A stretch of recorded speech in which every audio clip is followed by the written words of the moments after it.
Salam hörmətli izləyicilər, mən bugün sizlərlə şəftəli mürəbbəsini hazırlayacağam. Şəftəli mürəbbəsini hazırlamaq üçün bizə lazım olan nərzat var. 3 kilo şəftəli təmizləmişim. Yəni mən təxminən 3 kilo yarım şəftəli almışam. 3 kilo yarım şəftəlindən 3 kilo şəftəli çıxır. Nəticə etibarilə nazik formada qabığını soyuram, cecəsini çıxardıram və kubiklər formasında doğrayıram. Gördüyünüz kimi bu formada doğramışam. Kiloya kilo şəkər tozu istifadə olunur. Yəni 3 kilo şəftəli istifadə etmişsinizsə, təmizləmişindən söhbət gedir. 3 kilo pesok istifadə edəcəksiniz. Qeyd edim ki, şəftəlinin möhkəm və eyni zamanda sağlam şəftəli olmağına diqqət etsəniz məsləhətdir. Çünki əgər şəftəliniz möhkəm olmazsa, sağlam olmazsa, onda mürəbbəniz qucqura bilər. Ən əfsus, bildirim ki, şəftəli çərdəkdən asan çıxan sort olmalı deyil. Zəfəran sortu daha məsləhətlidir. Ancaq yenə də deyim ki, iri, sağlam, çərdəkdən çətinliklə ayrılan şəftəli seçsəniz, mürəbbəniz mükəmməl və eyni zamanda olduqca ləzzətli olar. Az-az meyvədən tökdükdən sonra üzərinə şəkər tozu əlavə etməklə 3 kilo şəkər tozu ilə 3 kilo meyvəni qat-qat yığacağam qazana.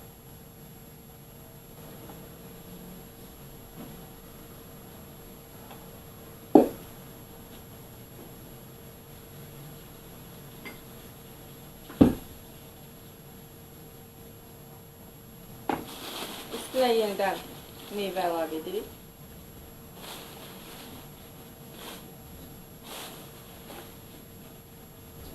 Yenidən şəkər tozu. Meyvəni 2 saat müddətində şəkər tozunun içərisində saxlayırıq ki, meyvənin özünün suyu çıxsın. Nəzərinizə çatdırın ki, meyvəni olduqca dərin qazanda pişirməlisiniz, çünki köpüklənir. Köpüyü qazan üzərində daşıyacaq, rahat işləyə bilməyəcəksiniz. Dərin qazanda, dərin ləyəndə pişirsəniz, işiniz asan olur. Ancaq təbii ki, biz indi 2 saat gözləyəcək ki, şəftəlinin özünün şəkər tozu ilə bahəm soku çıxsın. Tam 2 saat yarım gözlədim. Gördüyünüz kimi artıq su tökməyə qətiyyən ehtiyac yoxdur. Meyvənin şərbəti tamamən çıxıb, şəkər tozu demək olar ki, görsənmir. Mən qazın altını yandırıram və tamam aşağı xodda təxminən bir neçə dəqiqədə, belə deyim, maksimum 5 dəqiqə qaynadıram. İmkan daxilində qaşıq vurmayın. Kənarlarından, qazanın kənarlarından tutub sirkələmək vasitəsilə beləcənə tərpətmək istəsəniz tərpədin. Qaşıq vurmaq istəsəniz də mütləq taxta qaşıqdan istifadə edin ki, meyvənizin suyun nə suyunun rəngi qaralmasın. Deməli belə, mən indi 5 dəqiqə həzin xodda qaynatmağımın səbəbi odur ki, həzin xodda qaynadığı zaman şəkər tozu ilə şərbət tamamən qarışır. Mən onun içinə su əlavə etmədim. Qarışdığı zamanda xüsusi olaraq pesok əriyir. İndi mən taxta qaşıq vasitəsilə yüngülcə onu istəsəm altından tərpədə bilərəm, amma ehtiyac yoxdur.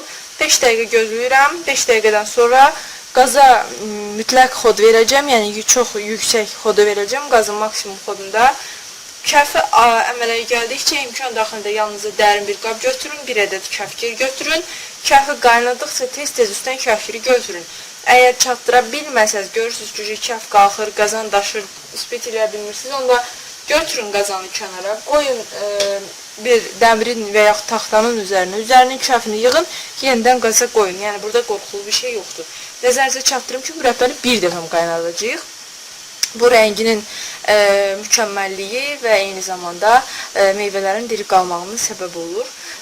İndi mən gözləyirəm, 5 dəqiqəm keçsin, 5 dəqiqədən sonra qaza sürətli od verəcəm. Altından üstə doğru qarışdırmaq istəsəniz birinci dəfə, altından üstə doğru qaşığı salırıq. Altından gördüyünüz kimi qarışdırmıram, üstə doğru çəkirəm və altında şərbət mayı bir-birinə, baxın belə pesokla şirə bir-birinə qarışır. Bu hərəkəti başlanmamışdan qabaq 1-2 dəfə hər tərəfdən eləməyinizdə fayda var. Bu şəkildə diblərdə olan şəkər tozu yanmadan şərbətə qarışacaq. Beləcənəm üstünə doğru baxın. Yüngülcə altından qaldırıram Və son etapda bizə azacıq limon duzu və yaxud sadəcə limon suyu lazım olacaq. Limon suyu istifadə edəsə olsanız 1 çay qaşığı, limon duzu istifadə edəsə olsanız təxminən 2-3 çimdik limon duzu töksəniz həm mürəbbəniz xarlamayacaq, həm gözəl qalacaq, həm də o özünün xüsusi ləzzətini saxlayacaq. Vəsə, mən bundan artıq qarışdırmayacağım, çünki artıq yavaş-yavaş şərbətə deməli istilik dəyir. Artıq yavaş-yavaş o öz suyunu buraxır. Və bir dərin qab götürüb ehtiyata kəfkirimlə bir yerdə hazır formada saxlayıram. Çünki xod verdiyimdə sürətlə köpüklənmə olacaq. Gördüyünüz kimi artıq şəkər tozu yox, meyvənin içində sadəcə maye görünür. Deməli biz xod verə bilərik. Qaza xod veririk və sürətlə onu qaynadırıq. İşə xodla artıq təxminən belə deyim, bir 5 dəqiqədə qaynadıram. Qazanımın kənarlarında yavaş-yavaş köpüklər əmələ gəlməyə başlayır. Mən onu qazanı qaldırıb beləcə qarışdırıram ki, meyvələr hərəkət eləsin. Bu şəkildə bütün meyvələr eyni istilikdə bişəcəklər və yavaş-yavaş kəf yaranacaqsa da meyvənin orta tərəfinə, qazanın orta tərəfinə yığılacaq. Hələ gözləyirəm, yaxşı-yaxşı qaynamalıdır.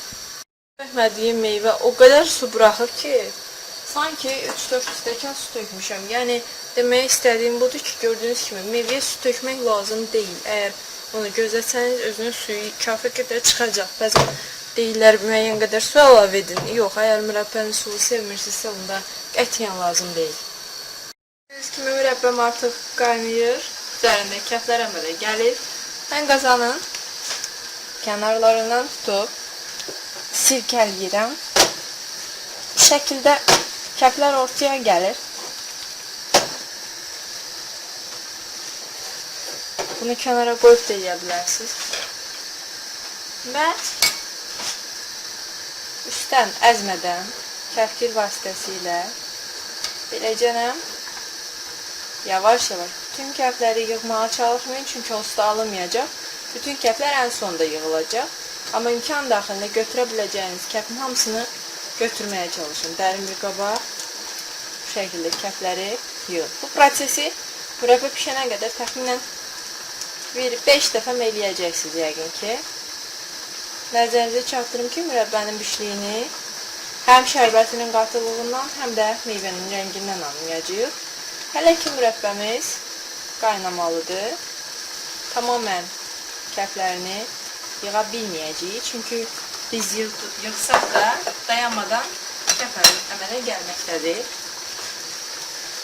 Yenidən eyni qaydada beləcənəm. Bu qarışdırma formasını niyə belə deyirik, niyə qaşıqla eləmirik? Çünki meyvə əzilməsin istəyirik. Əgər içəri qaşıq salsanız, istər-istəməz meyvələr əziləcəklər. Bu formada yenidən kəfi qızıb mürəbbəni qaynamağını gözləyəcək. Mürəbbəm hazırdır. Artıq mən onun üzünün kəfini tamamən yığmışam. İndi iki təmizlənmiş bankalara əlavə edəcəyim. Nəzərinizə çatdırım ki, qazdan götürməmişdən əvvəl kəfini, daha doğrusu qazdan götürdükdən sonra kəfini yığdım və içinə təxminən 1-2 damcı limon suyu əlavə etdim.